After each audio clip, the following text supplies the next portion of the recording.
introduce me. I was told to sit down, and you're supposed to sit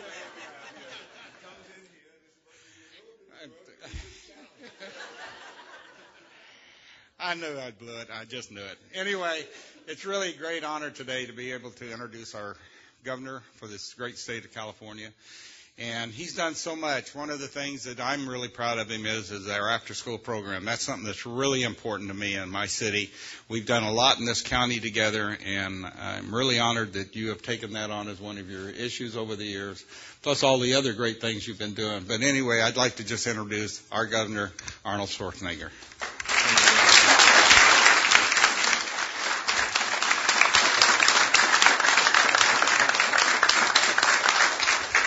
Thank you very much, Mayor Rittenauer. I really appreciate your nice introduction and to receive me out there. I mean, he has the Terminator haircut. Look at this. He looks cutting edge. I like that. And it is, you got to warm up people a little bit, okay? I'm not Jay Leno, but I mean, I still can warm up people a little bit. But then we have also Senator Jeff Denham here today. Thank you very much for being here. Big thanks to him. And then we have Mike Genest, our Director of Finance, or I call him the Budget Director. And whenever you see numbers that look good, it's my doing. And whenever things look like we have to cut, that was him. So this is the way it works here in this team. And then, of course, there's a lot of mayors here and a lot of elected officials and a lot of people from law enforcement, police chiefs and sheriffs and fire chiefs. I mean, there's chiefs everywhere. We have a lot of chiefs in here, so I like that. And so it's great to be here in Modesto, and it's a beautiful place. And one of the things that I'm doing right now is traveling up and down the state to talk about the budget, because that's a very important subject right now. That's something that we all consumed by at the Capitol and, of course, all over the state. Local governments have similar problems as we have in a state, which is, short. We are short on revenues, and therefore we have to make certain cuts. But we, of course, as a state, have another problem. I think that the economy and the subprime mortgage crisis and the housing and all of those things have had an effect on our budget. But it's not really the reason why we have a big mess in the budget. The reason why California has a big mess right now is because we have been always spending all the money that we take in. So when we have good years and we have a revenue surge, like in 1999, by 23%, they spend it all. The legislators spent every single penny, instead of putting a little bit of money, a few $1 billion aside for a rainy day fund. And then, of course, just 4 years later, the state of California was almost bankrupt. That's when they had the recall election, and I came into our office and inherited this big mess. Now, of course, we then went to the people and asked them to approve $15 billion of recovery bond money so that we can get out of this situation that we were in. And the people approved it. And we promised them from now on we will put money aside. So sure enough, the economy comes back, the revenues surge again, and they spend all of that money again. Nothing was put aside. And now the economy is flat, and again we're in the same situation again. So over and over we have the same situation. And this goes back to Pete Wilson, this goes back to Duke Majan, this goes back to Jerry Brown. This goes way back. We never had really a rainy day fund, like businesses have to do, or like cities do. Cities, I've been to various different cities, and the mayors always say, look, we don't have that problem because we have a rainy day fund. Well, this state never has put together a rainy day fund aside for those kind of things. So that is the problem. Because we know that economic downturns happen. Every few years we see the economy flattening out and the revenues come in less than anticipated. So that's a thing that happens. There's nothing unusual about that. It's as much as when you see an intersection and you see accidents all the time, people getting killed. Eventually you just say, well, let's put a traffic light up there so we can stop this madness. We don't do that here in California. We have not yet done that and reformed the system because they love to spend money in Sacramento. They just love it. And I have a few charts here that I just showed you that Here you see the green line is the revenue line and the yellow line is the spending line. They have no relationship with each other. Absolutely none. As if they don't, have no relationship at all. So the spending here in California, this is the last 10 years. It just shows that the spending just continues, and each time you see that separated, it's like $5 billion separation. So then it continues on, the two lines are together when we have an economic recovery, and then again it's separate right now. The revenues are flattening off, and then the spending continues. So right now, our spending formulas require us to spend $12 billion more than we are taking in. So if we would have reformed the system 10 years ago, with that system, like I said, with the rainy day fund put aside, look at how the two lines come together all of a sudden. That's what we want to do. Why is that important? Is because right now, what we have is because of being short on revenues and having no rainy day fund set aside, we now have to suspend certain things like Proposition 98, and we have to go and make cuts across the board by 10%. And all of that has a terrible effect on our children, on education, on prisons, on law enforcement, on health care, healthy family, all of those things. So what we're basically doing is 1 year when we have all the money, we spend it, and then we have to take it away from all of those different programs. And so this is why you see today kids protesting out there, teachers are protesting, they're angry. And I don't blame them for being angry. And I hope that this is a message that gets to the legislators, that finally this year they say, okay, let's reform the system. Because this is exactly what I have asked them to do. In January 10th, when I presented my budget, I said there's 3 things I want them to do. One is to make mid-year cuts. You see, we don't have a system in place in our state to make mid-year cuts. So even though last summer, we already saw $200 million less coming in than anticipated. Then the next month in September it was $300 million. Then in October it was $400 million. By December it was $600 million less coming in than we were spending. And we couldn't stop the spending because there's no mechanism in place where the governor can go in and say, well, let's stop that spending. We're spending $600 million more a month than we're taking in. Let's stop that madness. We have no mechanism in place. So I asked them to make mid-year cuts, which they did under Proposition 58. Within 45 days, they have to make mid-year cuts. They came in a week early. They did a great job, even though it was low-hanging fruits, but nevertheless, they did the cuts. Now, the step 2 is to fix the budget for the coming fiscal year. To go and to balance the budget and to take care of that now as quickly as possible. Why now and not wait until June 30th, which is the deadline? Because when you make cuts, it takes sometimes months to take effect. If I want to lay off prison guards and say I want to save some money in prisons, it would take me 9 months to lay off prison guards.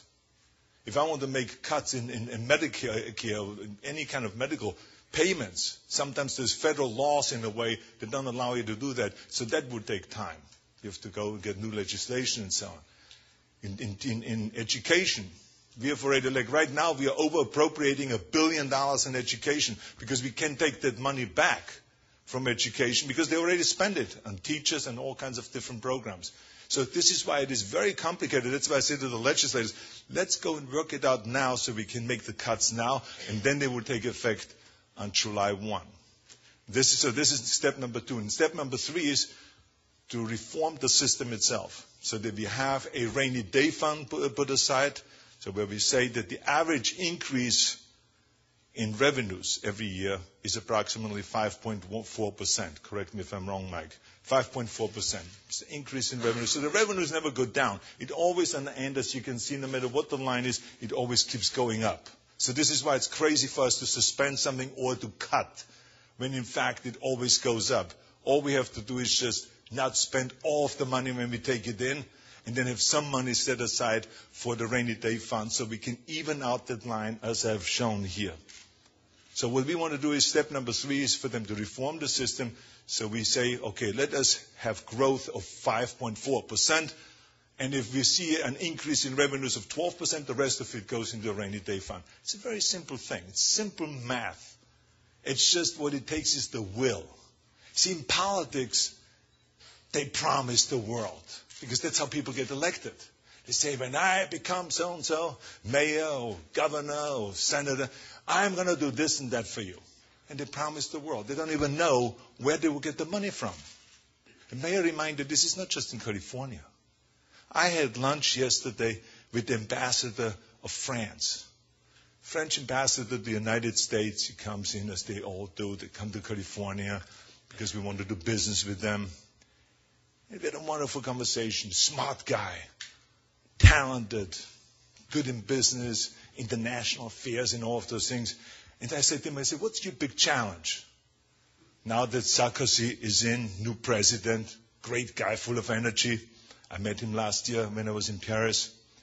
And he said, our big challenge is we want to roll back the spending to where we were 2 years ago. I said to him, well, if you figure it out, let me know, because that's exactly what we want to do. We don't want to roll it back 2 years, we just want to roll it back so that our next year's fiscal year spending is the same as this year's, because we only have a 1% increase in revenue. So I said, that's what we like to do. He was talking about rolling it back 2 years. So as you can see, here's France. Another continent over on the other side, same problem. The Germans have the same problem. The Austrians have the same problem. The Japanese have the same problem. Everyone always has the same problem, that they all spend more than they have. Because that's what they do, the politicians. They promise things that they can't keep because they don't have that money. So what we have to do is just reform the system in such a way so that we bring stability into the system, so we don't have to suspend any more education. So we don't have to take money away from very important programs in law enforcement and prisons and healthcare and all of those things. That's what we have to do. And I need your help for that. I need your help because I tried already twice. When I came into office in 2003, the first thing I did was to go to the legislators, Jeff remembers, and I said, let's put a rainy day fund aside, and let's put a spending limit on it. It was voted down immediately. As a matter of fact, in the Senate, voted down immediately. They said, are you crazy? You're telling us now what to do? We would love to spend. Don't you come in here. I mean, okay, the people sent you here as an outsider to fix the problem, but we don't really want to fix the problem. We are fine here at the Capitol. And they voted it down. So then I said to myself, well, the people who sent me here to Sacramento, let me go to the people directly. And so I called a special election. Of course, they spent $150 million against all of those ideas. And the people voted it down. So this was the second time I tried. Now I'm trying it the third time. I always feel that when there is an urgency, like this year, we have a real problem financially in our state, I think that will wake everyone up. And I think we have a good shot. I've heard Democrats and Republicans talk about the willingness that is there, that they want to fix the problem. But I need your help, because I think that when I think about what made me successful in the things that we have accomplished in this state, if it is the infrastructure bonds or reforming workers' compensation, all of those things, it was always that the people supported me. And the people called the legislators and sent the emails and bombarded them. And it finally happened. So I think that that's why I'm going up and down the state to let you know I need your help on this. Here I put another chart aside that just shows to you what will happen if we don't reform the system. As you can see, the spending will continue. The revenues are down here, the green line. This is a separation of around $10 billion a year. It is irresponsible. We cannot do that. We cannot continue on like that. This is why, if you reform the system, you can see the two lines coming together right away. And this is exactly what we want to accomplish. Like I said, it is tough. It takes the will to do it for the legislators, but I think it is possible. And that's what we want to accomplish. And I have great hopes, because I think that the state needs that stability, because we are a terrific state. Even though there's economic, like I said, problems, but we are a very powerful state. When you look at other states that just came back from the National Governors Conference, they were really struggling, those other states. I mean, major struggle. And I was saying to myself, we are so fortunate that we have so many different economies in California. I mean, if you think about the Central Valley, there's agriculture, powerful economy. You have the Silicon Valley, you have the high-tech economy. You go down south, you see in San Diego its own economy, and biotechnology. You go to Hollywood, Los Angeles, you have the entertainment industry, a whole different economy. So this is wherever you go around the state of California, you have these different economies, and it's very powerful, and that's what makes the state so resilient, because we are so diversified. Unlike other states, if you think about Iowa or something like the potato chips, go to the Texas, oil, go to Florida, oranges. In California, there's all those different things. So this is what is so great about it. So there's great things that is going to happen here, and we're going to continue on negotiating also the water, because we need water. We need to make sure that we can promise the people of California that there will be water in the future, not only in the next 10 or 15 years, but the next 40, 50, or 100 years. This is why we need to build above the ground and below the ground water storage. That's why we need to build a water delivery system. This is why we need to fix the delta once and for all.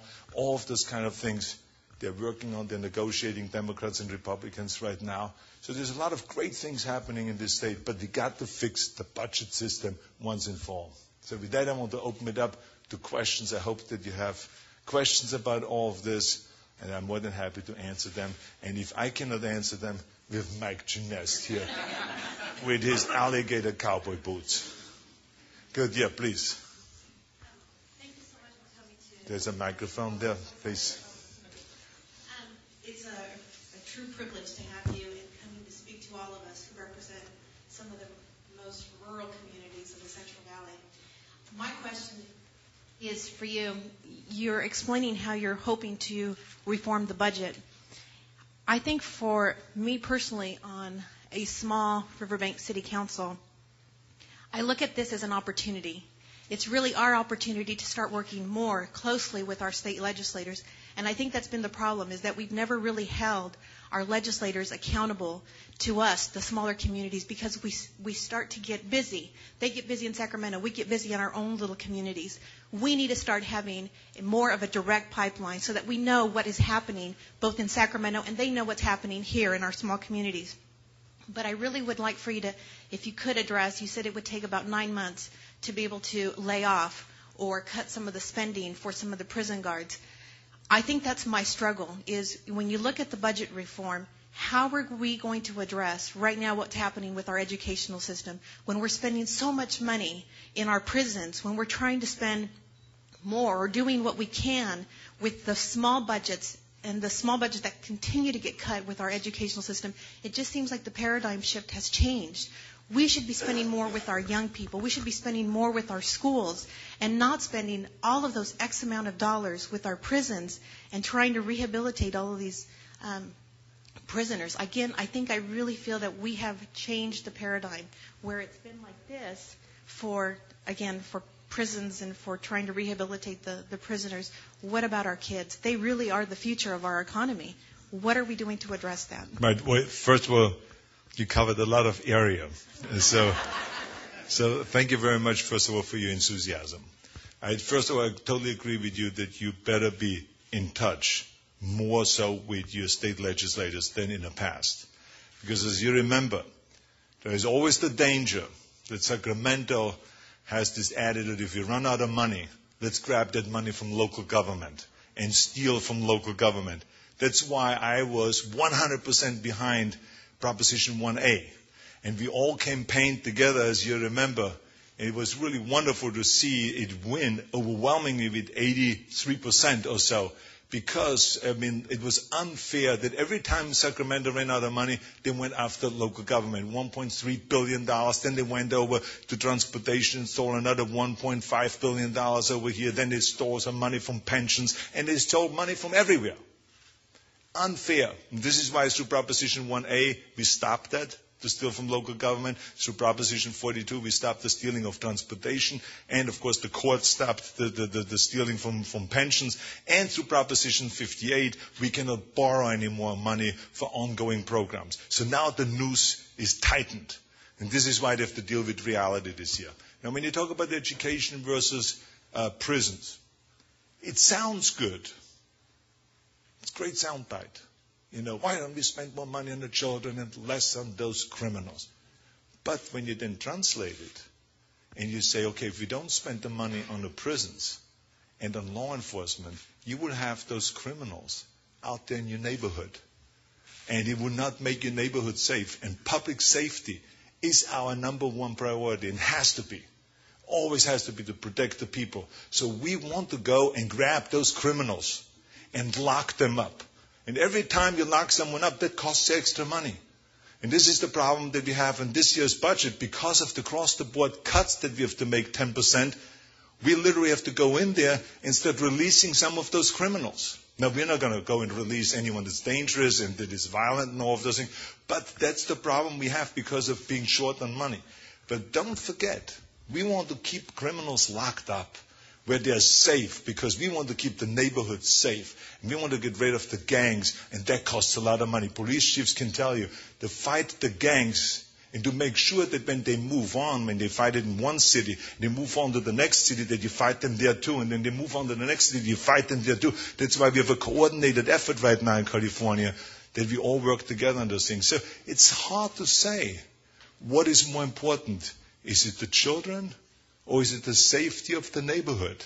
You see what I'm saying? So I think both are very important, and this is why we need to create stability in our budget system, so we have the money for keeping our neighborhood safe, giving law enforcement all the money they need, giving the fire department all the money that they need to put out the fires and to protect the people, to give the prisons the money that they need, and to give education the money they need. This is why stability is the most important thing. Okay, next question. Oh, yeah. I normally don't stand next to people that are bigger than me, but I mean, we make an exception. We make an exception. Thank you for coming today. Absolutely. I as a city councilman here in Modesto, we're facing a lot of housing problems, and I know you're surrounded with experts that tell you more than a lot of us know. So for Modestans, I think I have to ask the question, do you see an end to the housing crunch that we're in, and do you see it recovering, and what timeline do you see?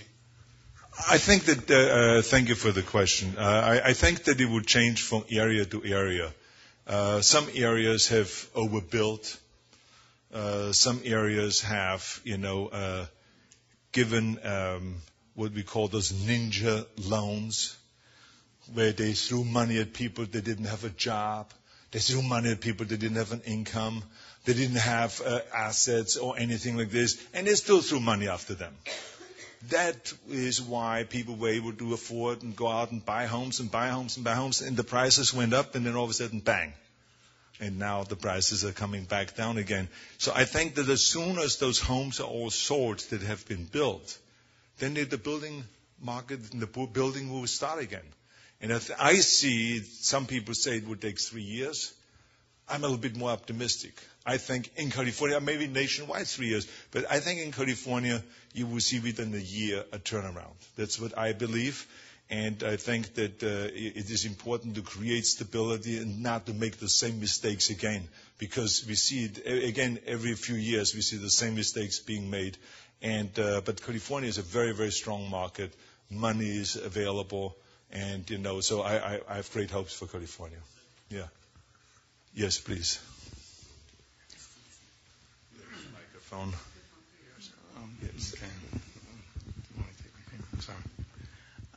Governor, given the budget reform that you are seeking, and I understand the priorities that you have, but how do we keep the priorities that need? In other words, how do we keep the bickering down between, what are the priorities that are most important to the people of our state, and especially to the people in our communities? We talk about schools, we talk about law enforcement and the gang problems. But if we have budget reform, if we have this rainy fund that you want to establish, how do we keep the bickering down so that we make sure that we take care of the priorities that are important, not only to our communities, but to our state as a whole? Thank you for this question, and I can tell you that when I came into office, one of the most common things people said to me was that the most difficult thing that I would have with is bringing Democrats and Republicans together. They said that they cannot get along. This was 2003 when I came into office, end of 2003. They said they can't get along, they can't agree on anything, they fight all the time. I would say to people, I said, I cannot imagine why it would be so difficult to bring Democrats and Republicans together. I mean, I sleep with a Democrat every night. So, if I can do that, then I'm sure that the Democrats and Republicans in Sacramento can also get together. They don't have to sleep with each other, but they don't have to go that far. That's only for the very daring. But but they can get together. And you know something, that over the last few years, I think that Jeff can attest to that, there's a different atmosphere. Imagine that the things that they've accomplished, the Democrats and Republicans could get together and start debating over rebuilding California. For 40 years, no one built anything in California. For 40 years, our roads, that's why everyone is in a traffic jam, and kids are in overcrowded classrooms. Our levees were not protected and not strengthened. They were as vulnerable as the ones in New Orleans. And all of those things, nothing was done for 40 years. And they got together for the first time and said, let's do what is best for the people of California. And they worked it out. $37 billion in infrastructure bonds. And an additional $5 billion in water bonds. $42 billion. And not only that, the next spring, they sat down again and they said, we got to build more prison space, more beds, because we have 172,000 inmates in facilities that's for 100,000, built for 100,000 inmates. So they sat down again and they created infrastructure bonds for 53,000 new prison beds, medical beds, local beds, re-entry beds, and all of those kind of things for almost $8 billion, $7.9 billion. So that's extraordinary. And right now they're negotiating, like I said, water, to create more water and safe water and reliable water for the future. So there's extraordinary stuff that is going on. So this is why I have faith that they are also going to go and work on a budget, because it's a very important issue for California. So Democrats and Republicans, even though they didn't change their philosophy or anything like this, but they're not attacking each other viciously the way they used to do. They sit down now and they talk to each other and they think about more what is important for the people rather than what is important for their party. Now, that's always a big dilemma, because, people get voted in and supported by their party. So, what is it? You're supposed to be, doing what is best for your party or what is best for the people? I personally, I threw the whole party thing away, because when you become governor of the state of California, you want to represent all people, Democrats and Republicans. I'm not aligned and I'm not, loyal to just Republicans. I'm loyal to the people of California. Now, my Republican colleagues, Jeff would tell you, they sometimes get mad at me. They say, who are you then? Because one time you make a decision that's a Republican decision, and the other time you make a decision that sounds like a Democratic decision, then all of a sudden you're protecting the environment, and then all of a sudden you want to establish after-school programs, but then again you say we want to have the toll road down in Orange County. What is it now? I say, I make decisions that was best, what I think is best for California, not Republican decisions. Because I was voted in by people that were Democrats. I had a lot of Democrats voting for me. I had a lot of minorities voting for me, Latinos, African Americans. I have to think about all of these people, not just about Republicans. So this is the way I feel, and I think that we see more and more of that happening in Sacramento. And I'm happy about that. Yes, please. I'm the owner of a small business, and the buck stops at my desk, and the business isn't as good as it was a couple of years ago. My expenses continue to go up, so I've learned a new word, and the word is no. Not always very popular, but we intend to survive. I'm asking you, do you specifically intend to have a line item veto? On what? On the budget. Well, I can tell you one thing, that it is by law I have to balance the books. Okay. And also I've promised the people of California that we will do it by being fiscally responsible and by making sure that we live within our means. And we have to find revenues this year, because I don't think that we can do everything through cuts. So I think that the legislators have to get very creative, because I dislike raising taxes. I always made that clear. I am not a believer in raising taxes, because you cannot raise your way out of this problem. You can't. The only way you can get out of this problem is by just simply fixing the budget system, but not by raising taxes. If every single time we fall short on revenues, we raise taxes, eventually we're going to hit 100% taxes. So, that's not the answer. The answer is for us to live within our means. This is not a revenue problem. We have a spending problem. Legislators, traditionally over the last 10 years, when you look, they just have spent too much money. And now we have to go and do everything that we can to go and work together with Democrats and Republicans to fix the budget system once and for all. Line item veto? I just told you that I will work together with Democrats and Republicans to fix the budget once and for all. Thank you. Absolutely. Okay, I want to thank the governor for being here today. It's been very, very interesting, and I'm sure glad to have him here. And what we're going to do, we'll have time for one more question. Has anybody got another question for me? Mayor, you're really tough. I know. I have your people, telling me what to do. Governor, we know that drug addiction fuels much of the problems in property crime, feeding the prison system. We know that that's a struggle. Thank you for your efforts to reform Prop 36, and I'm sorry that it's tied up in the courts currently. Do you have any ideas how we might make meaningful change in addiction treatment that will help these people that are addicted and committing a lot of crimes? Well, I think the rehabilitation is very important. I think education is extremely important. I have 4 children, and they go all in different schools, and there is a lot of drug problem in those schools, in all of them. And I think that our kids have not gotten involved in drugs, in alcohol, in dope, smoking grass, or any of those kind of things, because we talk to them and we explain it to them what happens and how you can get into that and not come back.